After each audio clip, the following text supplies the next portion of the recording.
Alright, we're gonna do the PvP guide now. So, alright, this is gonna be the 7.1.5 Resto Shaman PvP guide. First thing I'm gonna talk about, I'm just gonna start it just like my other one, is I'm gonna talk about races. Obviously, not everyone can play Horde, so if you are Alliance, I'm gonna have to say that Dwarf is definitely gonna be the best Alliance race for you. There's so many classes out there right now that do a ton of physical damage, which Dwarf can, lower. Have a ton of bleed mechanics, assassination rogues, feral druids, demon hunters. They have bloodlet, and diseases you don't really see too often. Only I guess really when fighting death knights, but even then it's still pretty good. The reason I actually think Dwarf is better than Draenei in probably most situations is just because Draenei is a 3-minute cooldown and Dwarf is a 2-minute cooldown. If Draenei was a 2-minute cooldown, I think it would actually be really, really on par with the racial. Obviously, Draenei is better if you literally just never get attacked. Also, you can still stone form out of silences. So if you never get attacked, you never get silenced, Draenei is just going to be better for raw healing output on your partners. But in general, I would say stone form's just better. You're a Resto Shaman, you know. If you're living in a world where you think you're not going to get attacked, you know, I want what you're on. So I would definitely say Dwarf for Alliance Resto Shaman. And if you're a Horde Resto Shaman, you know, Orc is by far the best. If you play any other race, it's just a mistake. Um, Obviously, if you play other races, it's probably for PvE. Maybe you're playing Troll more Haste, which is, you know, it's not bad, whatever, for PvE, but you have to be Orc for PvP. There's no ifs, ands, or buts. If you want to be successful at Resto Shaman in PvP, play Orc, or you're going to have a lot of trouble. So, in this expansion, there's more choices than ever, and I'm still trying to figure out everything. So I'm going to kind of go over all the PvP talents right now and kind of give you my opinion on them. Last time we spoke, I think I might have said Unleash was pretty good. Currently, right now, my opinion on Unleash is, believe it or not, it's just not worth the global. Like, obviously you use it when you have it, but it feels like it's not good. So yeah, Unleash just doesn't feel like it has enough throughput. Just using that one global that isn't healing waves, it feels like it's just not worth it sometimes. I've tried it a lot this patch. It just does not feel good enough. Undulation definitely feels like kind of the default choice for Resto Shaman. You're always spamming heals. Every third cast you do is really, really powerful. Super strong in combination with Swelling Waves. We'll get to that really soon. But I would say for the most part, Undulation is definitely the default choice. I've been using Torrent, though, as well, versus teams that are really heavy CC teams or they're really disruptive teams. And basically, it's really hard for you to get cast, but they also have normal Mortal Strike. So I'll talk about comps that this is good against. I really like this against Rogue Mage, the not assassination version. It feels like there's so much CC with Rogue Mage. A lot of the time you're just trying to line polys, you're trying to juke CS, you're trying to avoid kicks, you got to run away from fear, you got to line Cyclone. It just feels like Torrent against Rogue Mage is definitely a good pick. Also, a lot of the times that you're playing against Rogue Mage, they could go you, and out of the CC you just need that, you know, oh, I'm dead button, I just need instant healing, and Undulation's not going to save you. Torrent definitely feels really good against that. Another comp I've been experimenting a little bit with Torrent is it feels like Demon Hunter, Demo Lock's very disruptive. The MS versus that team's really weak. It's not on a lot of targets at all times. It's just kind of the pet. So Torrent feels pretty good against that too. I would definitely say give it a shot. If you feel like you're getting interrupted too often or if you feel like you're CC too often and there's no MS, Torrent's definitely really good. Even sometimes if there is an MS, if you're really struggling, you could try it. I really struggle casting against Arms Warrior Frost Mage, but I feel like Torrent isn't good enough against that. But it's up to you. You can give it a try. So Gust of Wind is definitely by far default best choice you're going to pick. Don't even look at these other two talents. If you look at them, you're looking the wrong way. You just want to keep your eyes on the prize. Gust of Wind, very good offensively if you kind of want to get into the fight. Excuse me, get to the fight, throw some purges out, drop some totems, do what shamans do. Really good. If you want to use it defensively, if you feel like you're having trouble, you know, getting away from people, Gust of Wind, definitely a great decision here. This is another choice that's actually really tricky. I would say that I use Cap Totem a lot of times. If you're playing with a comp that has a lot of stuns and maybe less roots, you could definitely try Earth Grab. Voodoo Totem to me doesn't feel that great. I talked about this before, but if you use it in combination with roots and you're just trying to CC healers, for example, maybe you're playing with a Frost Mage, he Novas on the healer, you drop Voodoo Totem, they're basically in a full sheep. If you play with a Feral Druid, they instant root the healer, you drop Voodoo Totem, they're CC'd. I'm not a big fan of Voodoo Totem. I feel like the only time Voodoo Totem's really good is if you are facing teams that use adaptation, and even rep pallies that kind of auto trinket with Ashbringer. That's when I find Voodoo Totem's at its strongest. Some people use Voodoo Totem for a little extra disruption, which is okay. I don't disagree with that. If you're fighting like Mage Druid, for example, and this guy's polling you and this guy's cloning you, you Voodoo Totem one, you shear the other one. It definitely gives you an extra, basically an extra interrupt. If you're playing a comp that is kind of like a rush down Zergy comp, it's one extra interrupt. Stop a Shaman heal is playing with Calming Waters, things like that. So Voodoo Totem definitely has its place in Arena. I'm personally not a big fan of it because it's a 2-for-1. It just feels like you're getting a bad deal. You give up your regular casted Hex, and you give up your Cap Totem for this Voodoo Totem. So personally, I'm not a big fan of it. I don't play it very often, but it's definitely not it's not a bad talent by any means. You could definitely try it. Earth Grab is actually something that is probably pretty underrated. 8-second root now. Really, really good. I don't find this talent too useful versus Windwalkers. It feels like it lines up really easily for Tiger's Lust. So I don't really see it too great versus them. But versus any melee that you feel like you're having trouble with in 2v2 or 3v3, if they're kind of training you, maybe just run them behind a pillar, drop Earth Grab. It's going to go great in combination with Gust of Wind. You drop the root, you gust away. Kind of to your safety. I actually think Earth Grab's really good against high mobile targets too, such as Sub Rogue. Gust of Wind's not going to get you away from a Sub Rogue, but Earth Grab is going to get you away from a Sub Rogue because they can't constantly teleport to you with the Shadow Strike or Demon Hunters. They have the Fell Rushes, they have the Fell Blade. They're going to constantly be on you. Earth Grab's something that may do the trick for you actually be able to get away. But by default, I really like Cap Totem. I think having an extra stun is really powerful. Stuns are almost like essentially how you win games, in my opinion. You get someone in a stun, you just kind of burst them 100 to 0. So Earth Grab is definitely my favorite, but all three definitely have a place. If you're playing with a comp with too many stuns, I wouldn't recommend Cap Totem. If you're playing with a comp with maybe too many roots, such as maybe a Frost Mage or something, I wouldn't really recommend Earth Grab. And Voodoo Totem is probably for like a more aggressive comp. I know a lot of people like it when they're playing the Roddy comps and people are kind of like behind the pillar, and Voodoo Totem just kind of disrupts them all back there. They're all getting AoE down. I personally like Cap for that situation, try and cap everyone, but it's all personal preference. All three are good. Definitely recommend trying all of them. I've never really switched this talent in Arena. I think Crashing Waves is by far the best talent. I think without Crashing Waves, considering how powerful Healing Wave is right now, you would find yourself casting Healing Waves that are too long, and you definitely do not want to do that. So AG could maybe be good in Arena. It's kind of like maybe a mini Ascendance, but I don't recommend it. I would say Crashing Waves is definitely the #1 choice here. Earthen Shield, #1 choice by far. It is absolutely amazing. If Earthen Shield's down, no one's dying, unless you have partners like me who like to run out of it, then they're probably going to die. Bean. But yeah, Earthen Shield's your go-to. It's a 1-minute cooldown. Really, really powerful for stopping any sort of burst damage. Really good to use preemptively if you think burst damage is coming your way. Give you a little bit more time. Obviously, the downfall is that they have to sit still for a really long time, but Earthen Shield Totem is really, really good.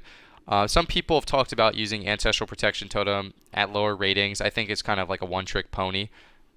Use it one time, you're going to res, people are going to be like, what the heck was that? They're going to figure it out. It's never going to work again. So Earthen Shield #1.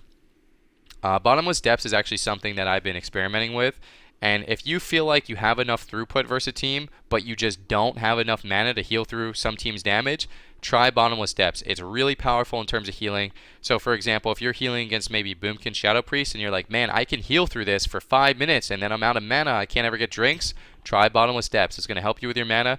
It's going to help you survive for a little bit longer. You do trade off something really important, Echo. Your healing throughput is going to be worse, but if you ever feel like all you do is lose on mana, but you have the throughput, Bottomless Depths is definitely a decision for you to try, in my opinion. I find myself using it sometimes, not all the time, sometimes versus Demo Shadow Priest, Boomkin Shadow Priest, those really, really heavy caster cleaves that don't have too much CC, but all they have is a lot of damage. So really, really good. Cloudburst is something that I haven't really experimented too much with in Arena. I feel like the healing that you gain from Cloudburst isn't equivalent to the healing that you lose from Echo, so I don't really like it personally. I would definitely say Echo is probably more throughput than Cloudburst, so I'd probably stay with Echo if you feel like you need more throughput. Ascendance is definitely the only decision in this tier. One thing that I have to say is that Ascendance is really bad in this expansion. So for example, if you're about this far away from someone, this may be news to you. If I heal this guy with Ascendance, notice how he... Oh, okay, maybe it's a little further. Let me see. Notice how he doesn't get healed twice. This is about the range where Ascendance doesn't work, okay? So you got to be about this close to someone for Ascendance to actually work, which is insane. You may not have known that, but it feels like Ascendance in this expansion is stealth nerfed. I don't know what they did to it. Excuse me, I didn't mean to do that. I don't know what they did to it, but you literally need to be holding hands for Ascendance to work. So if you're kind of in the backfield and you're like, bro, I'm popping Ascendance, I'm going to top you, your Ascendance is not healing him. So a lot of times when you use Ascendance, it's really silly. You need to literally gust of wind into the middle of the map and just pray that you don't get CC'd, that you don't get interrupted. So you literally just, boom, gust of wind. Now you can Ascendance. It's really silly. That's normally why when I use Ascendance in this expansion, I try and say, yo, we need to stack. We need to stack. Come back to me. Otherwise, it's just not going to work. So, make sure you don't use Ascendance foolishly knowing that, or else you're literally just wasting your healing. So these are just the PvE talents per se. I would say I don't really switch this one, this one, this one, this one, and this one. You only really switch Voodoo Earth Grab and Undulation Torrent. Voodoo Earth Grab, Lightning Surge, Undulation Torrent. Those are the only two that you really find yourself switching. The other ones are just too good.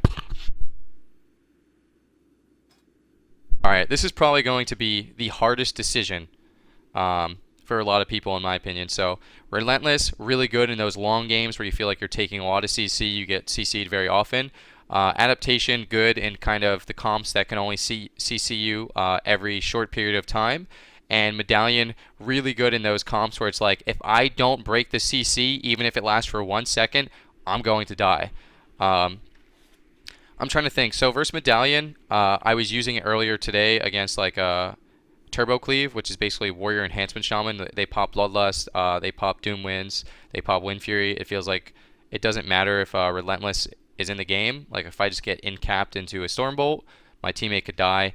Adaptation doesn't proc off in-cap, it doesn't proc off leg sweep because we're Orc, it doesn't proc off Stormbolt. So it felt like to me Trinket was like the only real option. Adaptation could be good for the fear, but they go more often than that. So if you feel like it's a team that CCs you a ton, Sub Rogue Frost Mage, Relentless is the way to go. Ret Hunter, Resto Druid, I would say Adaptation. Only as Orc Resto Shaman, by the way. This is as Orc only. If your Adaptation can't proc off stun, it makes Adaptation infinitely better. So if you play against Ret Hunter, Adaptation's very good because the Hodge doesn't proc your thing. You can proc it off full trap. If it's Marks, it's a different story.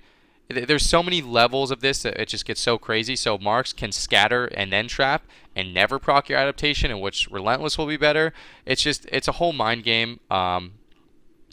It gets really frustrating, but Relentless is really good against the heavy CC comps. Medallion is really good against the one-shot comps. Adaptation is really good against the short CC comps. For example, I was playing against Boomkin Shadow Priest earlier. My Adaptation doesn't proc off Bash, so anytime I got silenced or Cyclone, it feels like Adaptation did a pretty good job. You got to be careful with that though, because Adaptation does proc off Solar Beam. I wouldn't recommend using Adaptation if you're the only one getting interrupted, because it's always going to proc on Beam. I was playing with a Frost Mage and a Demo Warlock. He was forced to beam my other partners. It kind of made it so Adaptation was more powerful for me because it couldn't beam me every time. So really, really tricky decision.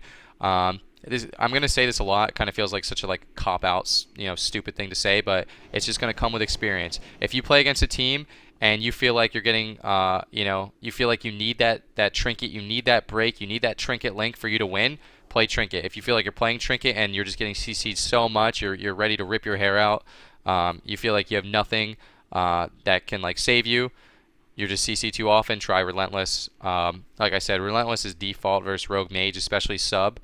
Reason behind that is because Sub Rogue Blind is actually shorter than Trinket, so you can't even line those up anymore. It's really tricky. Yeah. This is definitely a tricky one. A lot of people are going to struggle with this. You got to kind of experiment with all three. So just keep your cool, try whatever you can. This is also a really, really tricky talent. I find myself using Defender of the Week versus teams that don't have that many interrupts, or I have a lot of casters on my team. So for example, if I was playing against a Warlock, Boomkin, Resto Shaman, there's a lot of interrupts. Everyone on the team has an interrupt. But if I'm playing with two casters, I'm not going to be the only one getting interrupted. Therefore, Defender kind of gives me more healing throughput, knowing that a lot of the interrupts won't be only used on me. If you're playing against a bunch of interrupts and you're one of the only casters, if the only caster, it feels like you just need Calming Waters, you know? You don't have time to deal with Mage CS and then deal with Wind Shear and then deal with Warlock, Spelllock. Obviously, maybe that's not the greatest example, but, you know, for example, Demon Hunter, Demo Lock, Resto Druid. You know, you got to deal with the Warlock from range. You got to deal with the Demon Hunter from range. Sometimes you just can't keep up. Defender's really good if you're confident in yourself to maybe fake interrupts or not get interrupted as often. Defender's definitely really good to keep you up.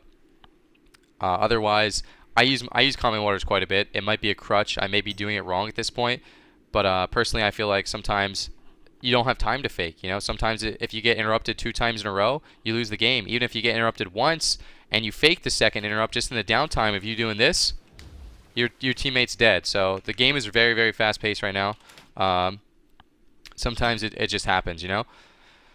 So Vim and Vigor is something that I use obviously when I know the team's not going to train me. It's really simple to pick Vim and Vigor, in my opinion. I really like it versus.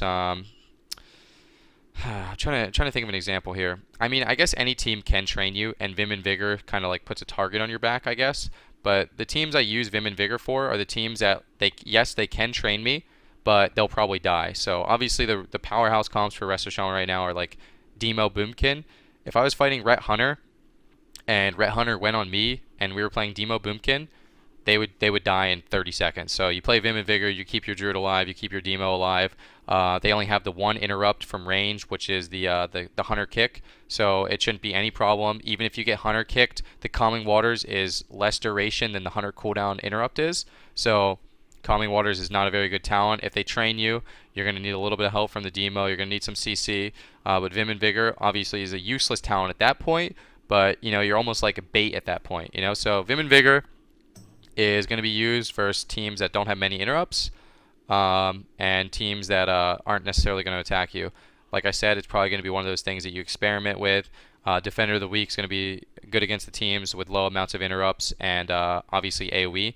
For example, Shadow Priest, Boomkin, Resto Shaman, really powerful comp. The only interrupts they have are Beam and Wind Shear. And although Calming Waters, if you get beamed, you know the silence is short on you by a lot, I still think Defender of the Week is probably better for the throughput in that situation, just because you shouldn't find yourself getting interrupted that often.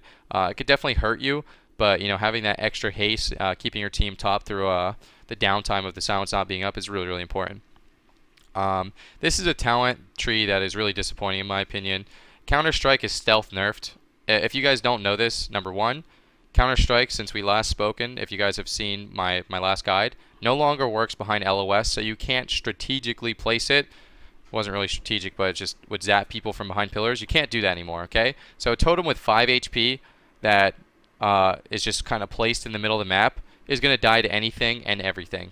Number 2, Counter-Strike Totem was stealth nerfed by Blizzard, and it is now capped at 1.2 million damage. So after Counter-Strike Totem does 1.2 million damage, even if they don't kill it, it will no longer attack. It's nullified. Even if it's still down, it's still in range, it's not being killed, doesn't do anything. And 1.2 million damage may seem like a lot of damage, but it normally doesn't get to that point. It basically means like you can't use it like well timed on like Demon Hunter Burst or you know, like a Metaform or Chaos Bolts or like Mage is going insane or something like that. So Counter-Strike is just basically garbage. Wind Fury Totem also, in my opinion, got really, really bad when they took the ability away to kind of drop it from range. So you used to be able to drop Wind Fury from range. Now you can only drop it at your feet. Obviously, if you're playing with a melee cleave, you don't really want to be like, let's go, boys, I'm jumping in, Wind Fury's down. No, you expose your position. Now you're susceptible to getting CC'd. Now you're susceptible to getting attacked. You don't have Gust of Wind to obviously get away. Maybe you wouldn't really leap in like that. But Wind Fury, for the amount of HP it has, and you know, for the short range it has, it just doesn't really do anything. So unfortunately, it feels like you're forced to playing Sky Fury in every single comp. Even if you're playing with only melee, it's still really powerful with your own healing spells. And the other 2 are basically worthless. So I would definitely say Sky Fury is the number 1. It's got the longest range. It doesn't have any placement issues, like you could drop it out of line of sight. You drop Sky Fury out of line of sight. I wonder if PvP talent's working here. Let me check this. So you could drop Sky Fury on a corner like this. You can come over here. You still have the Sky Fury buff. It's really good to use if you have casters. You want to make sure you always kind of place it in a pretty powerful spot. So yeah, that's Sky Fury. I keep doing that. I keep tapping out. Sky Fury is definitely the best one. So in this talent tree, Blizzard introduced something new this patch. Tidebringer, Spirit Link. They kind of gave you this chain heal spec. But that being said, I really don't think the chain heal spec was good. I really don't like it. I don't know. I wasn't a fan of it, so I may be biased when I say this, but I think if you played Spirit Link, I feel like Swelling Waves was probably still better. I could be wrong about that. So I don't actually play Spirit Link anymore, which means obviously I don't play Tidebringer. So I would say Tidebringer is probably one that you should just cross off the list. Purifying Waters is something I haven't experimented too much with, but I'm definitely going to start trying it soon. Purifying Waters with Electrocute, maybe trying to be hyper aggressive as a Resto Shaman, especially versus classes such as Mistweaver Monks. I think this spec would be really good against Mistweaver Monks. Mistweaver Monks they're really kind of, I guess, reliant on renewing mist and enveloping mist, and if you just purge off every renewing and every enveloping, they have nothing. They'll really quickly. They'll get spam locked out. They'll be in a really tough spot. So if you're purging that much, it's obviously a really all-in type strategy. You're going to really quickly. The 5% heal could be good, but really rare situations. Obviously, Swelling Waves is going to be by far the best talent. I talked about this earlier. I'm going to talk about it again. Undulation with Swelling Waves is absolutely insane. So as you can see right here, we have the undulation up.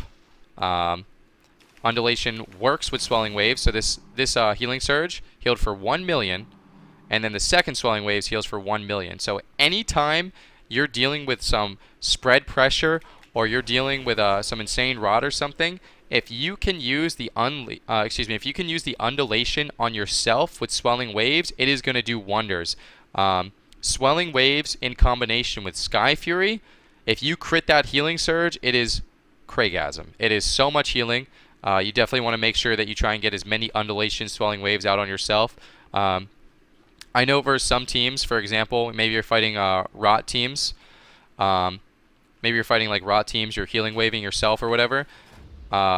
If you actually have undulation and you have, I don't even think you need Sky Fury, and you have Sky Fury, the undulation heal with Healing Surge is more efficient than casting the Healing Wave. It may be twice the mana, but you're doing so much more healing. So much more healing. You're getting two Swelling Waves, 50% increased for the cost of 1. So, yeah. Swelling Waves, the #1 choice in that talent. So, really powerful. You want to make sure that you're using those two in combination. Talked about this a little bit. Electrocute. Obviously, grounding isn't good versus teams that don't have casters. Even sometimes the teams have like a Resto Druid, for example. Let's just say it's a Resto Druid melee cleave. The only thing you ground is Cyclone. You can elect to take Electrocute, maybe be a little bit more aggressive, knowing that the Resto Druid is not going to get many Cyclones, instead of Grounding Totem. I personally really like Grounding Totem. I feel like it's one of those abilities that's super powerful. If a Druid's trying to Cyclone from behind LOS, you could be cheeky with a Grounding Totem, things like that. Electrocute definitely has its place. I think Electrocute's really good against Mistweaver Monks, especially Mistweaver Monk Cleaves, where you don't need Grounding Totem. I would say anytime you play against casters, I would use Grounding Totem. Some people choose not to. For example, if you're playing against maybe like Mistweaver Monk, Demo, Lock, Demon Hunter, it's a really popular comp right now. You can choose not to use Grounding Totem because the only thing that you can ground is the Warlock. And you could choose to use Electrocute to be more aggressive. Now what you're doing is you're being more aggressive, but you're kind of trading it off. One thing Warlocks like to do in this expansion is they like to use the Reflect and go for fears on you. Grounding Totem can actually, beat that. So if they go for a Reflect and they use fear, you can ground it. You safely avoid some CC. Personally, I always have liked the passive, more defensive playstyle more than the aggressive playstyle. But if you're a more aggressive healer and you're playing a more aggressive comp where you feel like you need that damage, you feel like you're already going to be purging, so why not Electrocute? You don't think you're going to get feared? Definitely go for Electrocute. Voodoo Mastery is something I haven't really been playing too much lately. I think Voodoo Mastery probably lines up pretty well with Voodoo Totem if you do decide to play that in those aggressive matchups where you're just trying to stop as many casts as possible. I don't know if obviously grounding wouldn't need to be good. So some people like voodoo versus mages just to stop an extra cast. Obviously grounding is still going to be good versus mages, so you don't always use them in combination. It's just going to be something that you could use sometimes. And also Voodoo Mastery is obviously good with regular Hex. It makes your Hex a 10-second cooldown. If you're facing something where you feel like you want to spam Hex DPS, maybe let's just say example, Demon Hunter, Warrior, Mistweaver Monk. You can Hex the Warrior, you can Hex the Demon Hunter. You can Hex the Warrior, you can Hex the Demon Hunter. You could rotate those hexes. There's such a short cooldown that it almost feels like no one's attacking. Reason I don't really see this being viable right now is because a lot of the Tier 1 Resto Shaman comps are just AoE cleaves. The hexes are going to break immediately.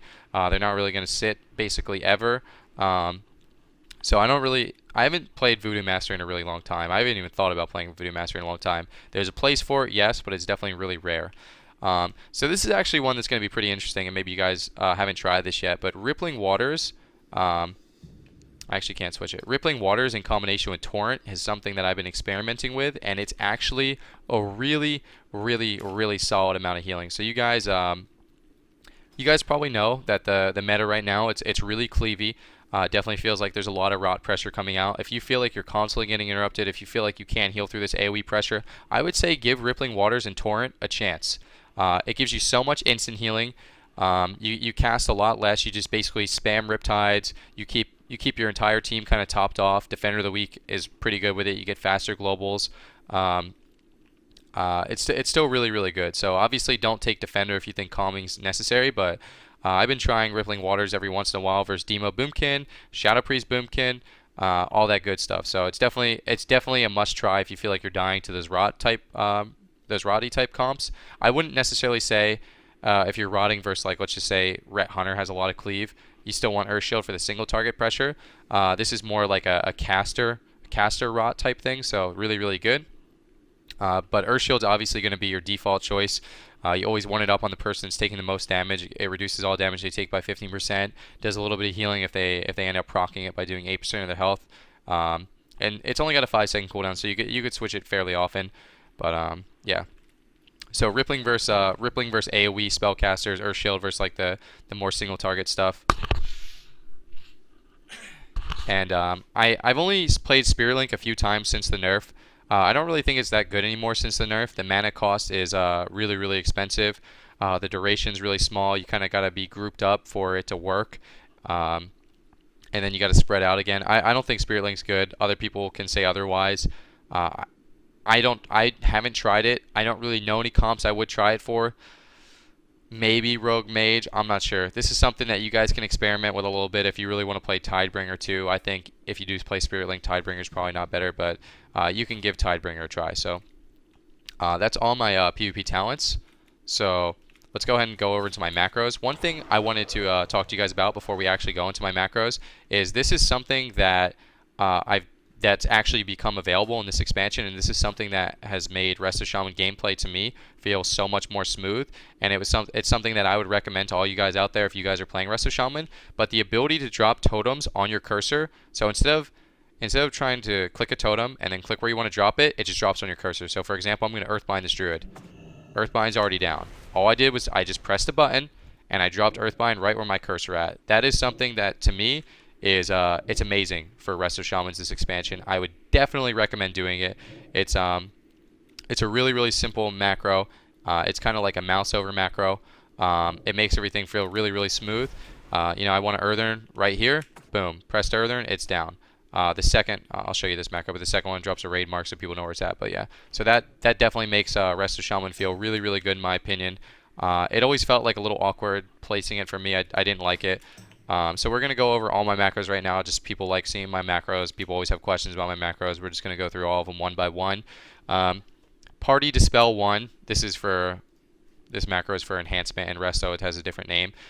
This is basically like, I'm getting trained by Rogue Mage right now. My DPS gets polyed. I press Party Dispel 1. It goes off on Party 1. Instead of me doing this, targeting, doing this, then target myself again, it's really simple, I'm getting trained by something right now. My DPS gets rooted. Boom. I dispel my DPS. I don't have to do this. Press bind, then go back. It just makes it really, really simple. So Party Dispel Binds is really, really simple. A lot of people ask me the question, why do you have so many of the same icons on your action bars? You're going to see a lot of macros like this that it's just all it is just a tooltip thing. It just helps me see the abilities better because I don't actually need to see them. So this is just basically a focus wind shear. If you have a focus, it'll use wind shear. If you don't have a focus, it'll use wind shear. And a stop casting in that, because if I'm casting a heal and I see a poly, obviously I need to press that focus wind shear, stop the poly, make sure that goes off. This is just a healing surge that shows wind shear. It's basically irrelevant. This is focus hex, but it's also F's in the chat for Mitch. This is also a remark macro, so this is actually irrelevant now for mages. That used to happen when they would invis, but just focus hex. Stoneclaw totem. So my macros may be a little outdated. This has been going for a long time, but yeah. Stop casting with my healthstone is something I found very useful. Focus purge, definitely something that is very, very useful.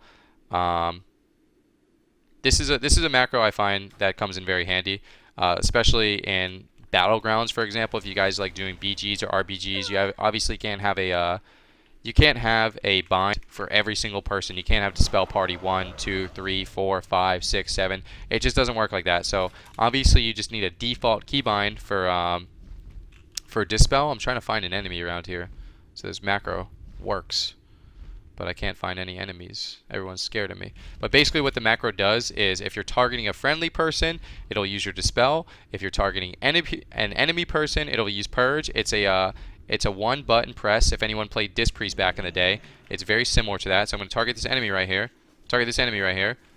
I purged him. I'm going to target myself. I'm going to press the same button. I dispelled myself. The reason I made this macro is because I actually played Disc Priest before I got Dispel on my Resto Shaman. And going from the Disc Priest Dispel to the Resto Shaman Dispel, it felt weird to me that it wasn't in one button. So I found a way to kind of make it a one button press. And it feels very, very good in my opinion. So definitely something that you guys can use.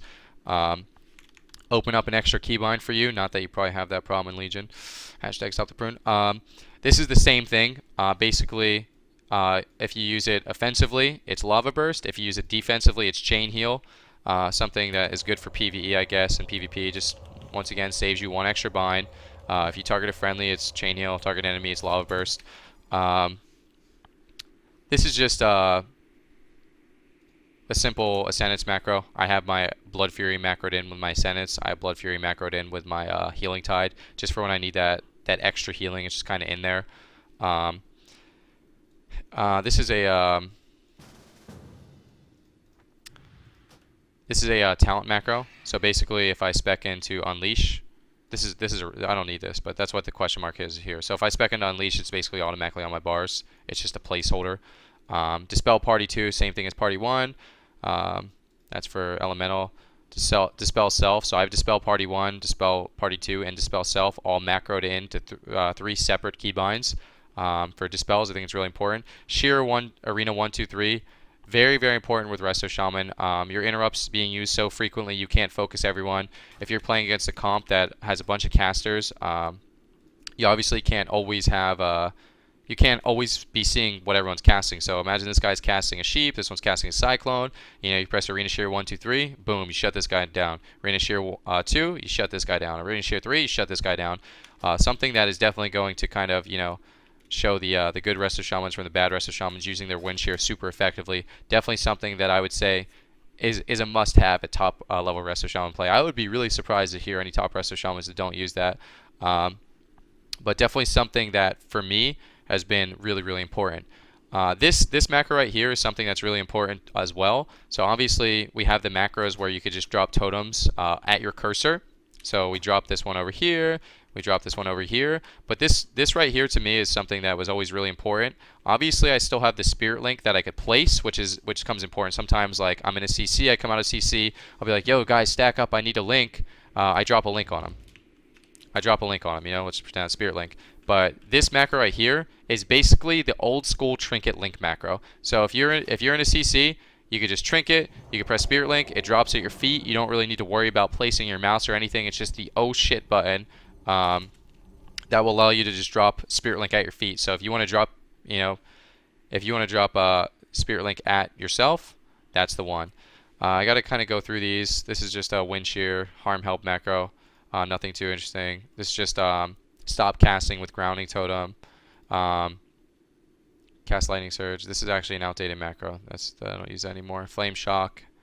This is outdated. Healing Tide Totem is just with Blood Fury. This is one that a lot of people have been asking me about, and this is definitely one that you're probably going to want.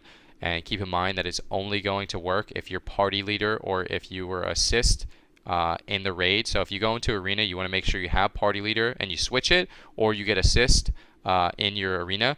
This is basically what drops the world marker macro at the feet of the Earthen Shield Totem. One thing to note about this macro is that this macro is going to require second press. So with the first press, Earthen Shield Totem will drop, but the second press is where you place the marker. So this one's going to feel exactly the same. So a lot of people walk out of Earthen Shield Totem. This is really, really good. Basically, it says, hey, Earthen Shield's right here. Please stand in me. So it's just something for your DPS to kind of like recognize that the Earthen Shield's down.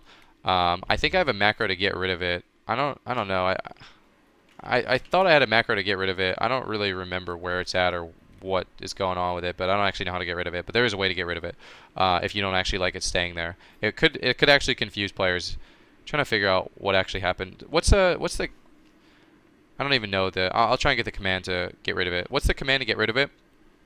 This is a macro that is really, really sick. So this is a all-in-3 Cap Totem, Earth Grab, Voodoo Totem at Cursor. No, this isn't it. This is the all-in-3 at Cap Totem, at Earth Grab, at Voodoo Totem, at Cursor macro. If I go into Earth Grab, I press the same keybind, it drops in my cursor. If I go Voodoo Totem, I press the same keybind, it drops in my cursor. If I go Cap Totem, so this is definitely a really, really sick macro to have if you swap between Lightning Surge, Earth Grab, Voodoo Totem a lot. You forget to maybe drag on your bars, like, oh man, I forgot to put Earth Grab on my bars. Boom. This is the one. You definitely want to make sure that you have this macro. Super sick. This macro is irrelevant. This is another macro that's really good, even though you don't really use Counter-Strike or Wind Fury right now. But this is the all-in-one Honor Tier talent totem. So if you switch from Counter-Strike to Wind Fury, you actually probably do if you're Enhancement, by the way, or you're Elemental, something like that. So yeah, you definitely want this. You definitely want that macro as well. Just basically saves you the time from swapping the abilities on your bar. And then I think that may be it. Wait, is this the one? Do I have 3 of these macros? No, okay, that's the one. We already talked about that. I think that's it for my Resto Shaman macros. A lot of people always ask me, like, hey, Cdew, what add-ons do you use for your arena frames? Well, I don't use any add-ons for my arena frames. I'm actually going to show you what I do for my arena frames right now. It's very, very simple. We'll go to a new profile. Noobs, because you guys are noobs. All right, so your arena frames start off like this, all right? Well, actually, your frames start off like this, all right? This is default frames. All you newbies out there, use raid style party frames. Number 1, all right? You're gonna go to frame height, frame width. Number 2, you're gonna show your pets. You're gonna display the class color. You're gonna show the power bar so you can see mana, stuff like that. You get rid of the borders. You can sort by role, group, whatever you want. And then if you want to move them over, someone asked me this today, you click this little arrow right here. You unlock the frame. You can move them over here. Well, for example, let's say you want them where I'm at. You do this. You have to go back. You have to lock the frame. Then you have to reload because you can't click the arrow to get rid of it. It's kind of annoying. But some people are like, hey, Cdew, you know, my frame's kind of, you know, let's say you have 3 people in your group and the pet frame's over here. Basically, your frames are too small. You got to make sure you extend it so there's room for the 3rd player, there's room for the pet, because some people's pets kind of like show up over here and they don't like it. You gotta adjust with the frame, you know. Very, very simple to do. If you want display only dispellable debuffs, you can do that. Whatever. Very, very simple. I'm gonna go back to my primary. Not gonna worry about that. But yeah, super, super simple to set up. It's very easy. I'm going to talk about the add-ons that I use. I use Omnibar. So if you guys have ever looked at the middle of my screen, you're like, man, how does he see all this stuff? There's so much stuff. I want to know what's showing him all these cooldowns. It's just Omnibar. Download Omnibar. If you guys think I'm good at WoW, I'm not. It's actually just all automated. Look at all this stuff I show on my Omnibar, okay? There's so much information in this game. You cannot track it all, okay? It's super important to know when kicks are coming up. It's super important to know when Vendetta's coming up, Lion's coming up. It just gives you more information as a healer. This is pretty excessive. You won't really see too much of this at one time, but Omnibar is going to be the one that shows you the enemy cooldowns in Arena. And then S Arena is what we talked about. this one's really sick because you can move your arena frames over to where you want. You can adjust the cast bars to make it bigger, to make it smaller. It allows you to show DR trackers. It allows you to show the trinkets, which is really important for Arena. So those are the main add-ons that I use in Arena to help me out with that. So this is something that a lot of people always question about. I'm going to kind of talk to you about like how I normally end up using cooldowns, I guess, and how I kind of like deal with openers. Openers, depending on what teams you're fighting, could literally get all of your cooldowns, or they could get none of your cooldowns. Basically, in any type of opener, Earthen Shield's probably going to be your go-to. Earthen Shield, such a short cooldown. It's going to be something that you want to use on cooldown. If you're the target of the choice, or if your DPS is the target of choice, normally Ascendance isn't a super powerful cooldown unless you know you can free cast. Ascendance is not going to be the one that you're just like, oh, I'm popping Ascendance. Probably going to get CS, you're probably going to get CC'd, you're probably going to get kicked. Ascendance is like one of those topping mechanics that you have to be really confident in using. So Earthen Shield's always going to be dropped immediately. If people are on you with like really heavy like cooldowns, such as Shadow Blades or Vendetta or Zwen and Mark for Death or Touch of Death, excuse me, you can actually use your Astral Shift with the Earthen Shield totem. Don't feel too bad about it. I almost end up always overlapping Wall and Earthen just because it feels like the damage is so powerful. You don't have to, but sometimes it just feels like you need both. Astral Shift you normally end up getting really, really late, as well as the Earthen, especially if you're swapped too hard, so don't worry too much about that. I would say one thing that I do every single time I use Spirit Link is I use Healing Tide Totem. Healing Tide Totem is a really bad like topping mechanic now. It heals for the same as Healing Stream, basically, I think. Yeah, it heals for like the same as Healing Stream, I think.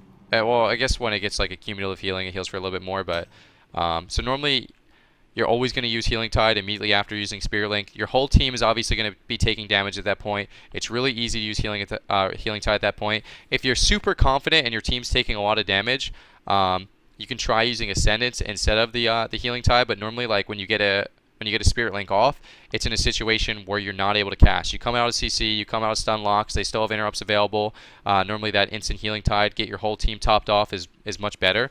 So yeah. Sometimes you will use Healing Tide before Spirit Link. So, for example, if you're facing like those really roddy comps, such as Boomkin, Shadow Priest, I kind of talked about this a lot, but it's really powerful in the meta. I normally go for a early Healing Tide. Just kind of, I want to get it rolling on cooldown as fast as possible. If you have to use Spirit Link without a topping mechanic versus that kind of team, it's not the end of the world, but you're definitely going to be in a lot of trouble. Ascendance is your best healing cooldown. That's why it's so important that when you use Ascendance, you make sure you get cast with it. You got to make sure there's no CC available. You got to make sure there's no interrupts available. And if there is interrupts available, you want to make sure that your Calming Waters, if you're using it, is already proc. That way, if you do get interrupted, the interrupt's short enough to the point where it'll still give you a lot of time to heal with your Ascendance. One thing I'm going to say is you have to be stacked up for your Ascendance. We talked about that. One thing I have to say is that one of the best targets to heal with your Ascendance is yourself. So normally, if you use Ascendance, you want to prioritize healing yourself because the swelling waves actually counts towards the next Ascendance heal. So you'll see me Ascendance like quite a bit versus teams that are doing like a lot of rot pressure, and the first person I heal is myself. If we're all at 50%, I'm going to heal myself. You get the swelling waves up, it's going to help top your team more because that swelling wave heal actually counts with Ascendance. So if you guys didn't know that, that's definitely going to be something that will help you top your team during Ascendance. It's really, really important to do. Another thing that is good with your Ascendance is actually your Artifact weapon. It's really good to pair with Ascendance. Your Artifact in general isn't really that powerful of a heal. I would say anytime you could hit 2 or more targets with your Gift of the Queen, it's probably worth doing just because it costs 0 mana. If it's really, really heavy single target, I wouldn't worry about it. But if it's going to be a mana game, if it's going to be a spread pressure game, if you could hit 2 or more targets with Gift of the Queen, I would definitely say just go for it because it costs no mana. It's a pretty reasonable amount of healing. But yeah, so another thing that Shamans have to deal with is we kind of talked about cooldown rotation. It's obviously a lot more difficult than this. Obviously Earthen Shield you want to use first. Then you'll probably end up using Link or Healing Tide. You could use Ascendance before Link and Healing Tide, but normally Like I said, Ascendance is a lot more difficult to recover with your team because you have to make sure you don't get interrupted. So Healing Tide and Link is like, this is for sure going to top my team. And if you pop Ascendance and you're like, maybe I'm going to top my team, just kidding, I'm polyed, I'm stunned, I'm interrupted. You may have threw away your chance. So you got to make sure the Ascendance is very well thought out. You got to make sure there's no interrupts, stuns available, all that good stuff. So I want to talk a little bit about purging. Purging in this expansion is something that can either feel really, really powerful or really, really crappy. And the reason behind that is because it's so much mana. But in the same sense, there's not that many buffs. So normally all the buffs that you're purging off are really, really important. Versus Resto Druids, I would only recommend purging if there's a lot of momentum going out and you feel like the Resto Druids in CC. Normally if I ever see like an overgrowth, I just stop purging immediately. It's too many hots to deal with. Every single time you purge, it's just minus 44,000 mana, minus 44,000 mana, and they just press rejuve. You know what I mean? It doesn't feel like a fair trade-off. If you have momentum and they're in a stun lock or they're in a CC chain, you can go for a couple purges.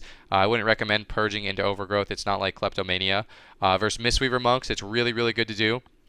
If you have momentum, purging off every Renewing Mist, every Enveloping Mist is something that's going to put you really, really far ahead versus Mistweaver Monks, but you have to understand that it's going to put you on a timer. It's going to put you on a really, really short timer to the point where if they do recover, you're probably going to lose the mana game. Versus Resto Shamans, I find myself not really purging ever versus other Resto Shaman teams. It feels like dispelling a Riptide or something is not going to be make or break. And normally versus other Resto Shaman teams, it normally ends up being a little bit of a mana war, so I wouldn't really recommend it versus that. Versus Priests, you can try and go for shields. If Priests have no buffs, then they use, what is it called, Rapture? I don't think it's called Rapture. Might be called Rapture. The one that makes shield no cooldown, you could try purging that. But yeah, it's just, you got to be really careful.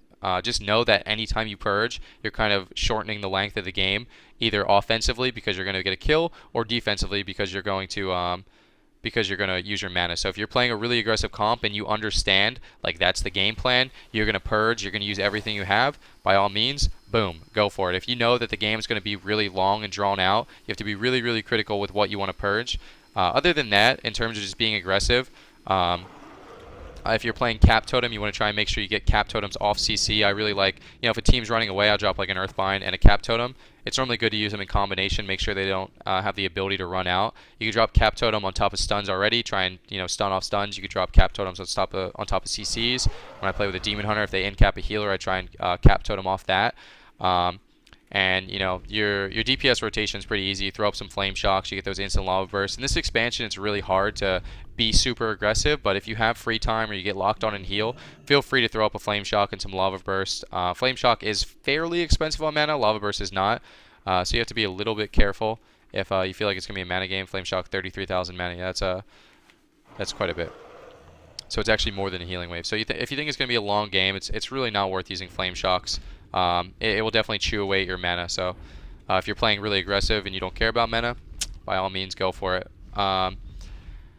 So I guess the last thing I kind of want to talk about is two things. Number one, I'm just going to kind of show you some cool jumps with Gust of Wind if you're playing on Blade's Edge. You go down here. Always before you go for a Gust of Wind, if you're getting trained, you want to make sure you're Ghost Wolf. The reason behind that is because you can't be slowed below normal Ghost Wolf speed in Ghost Wolf. So if you're like hamstring right now, you'd be walking super slow.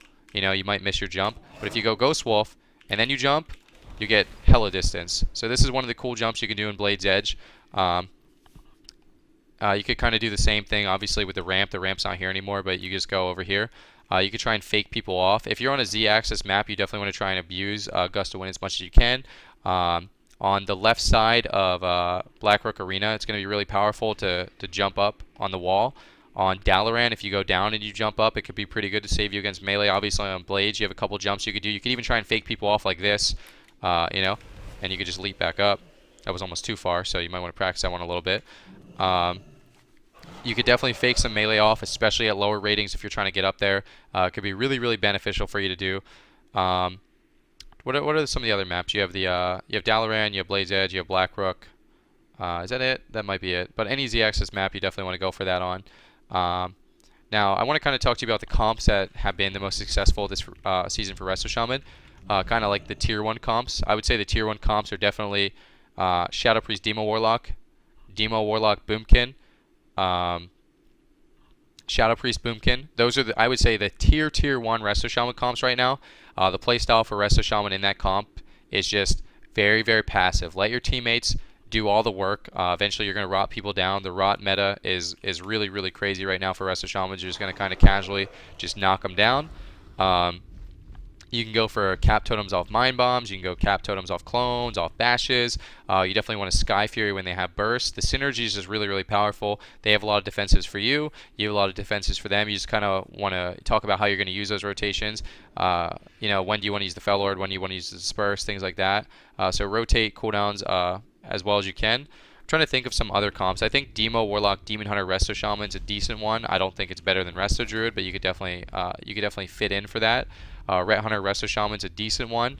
It's probably not better than Disc Priest, but you know, you do have some decent like rating gains with that comp, I believe.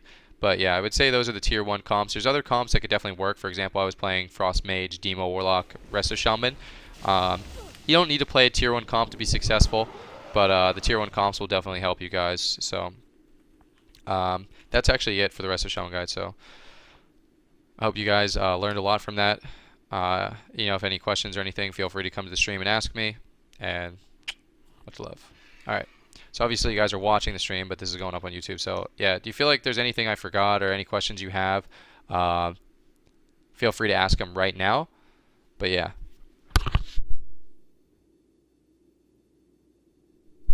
Does he have a guide on YouTube? This is the guide.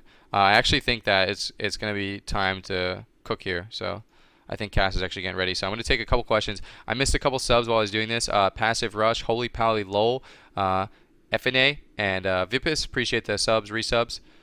All right, when you end it, it'll be on tomorrow.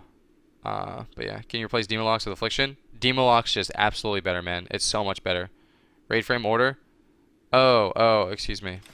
Damn. This is actually in the macro thing, but this wasn't part of my guide. This isn't showing macro, but yeah, this keeps me at the bottom of the frames if you're interested in that. I don't see the text cooldown on the countdown. You just have to go into the Omnibar, and you have to change it. Settings. Countdown count. There you go. What were the top tier comps? Shadow Priest Boomkin, Demo Boomkin, Shadow Priest Demo. And those are all tier 1 comps in my opinion. Super, super powerful. Say you stun an enemy, how do you have it showing a countdown on the stun in the enemy arena frames? That's just S Arena. That's what S Arena does passively. What all can grounding get? Any spell, including interrupts such as Mind Freeze and the Demon Hunter one, things like that. Resto Shaman with Unholy Decay and Affliction Lock, I would say no. Resto Shaman with DK Demo Warlock, maybe. Let me go see if Cass is actually ready to start cooking here, because this is going to probably be the end of my stream. I'm glad I did those guides. I hope you guys enjoyed those or maybe even learned anything from them. I think MOS can actually be pretty good right now. A couple people hosted me. Sorry guys, I couldn't really shout you out. I was just in the middle of doing something. Peter Pan, that's what they call me. Promise that you never be lonely. Peter Pan, that's what they call me. I promise that you never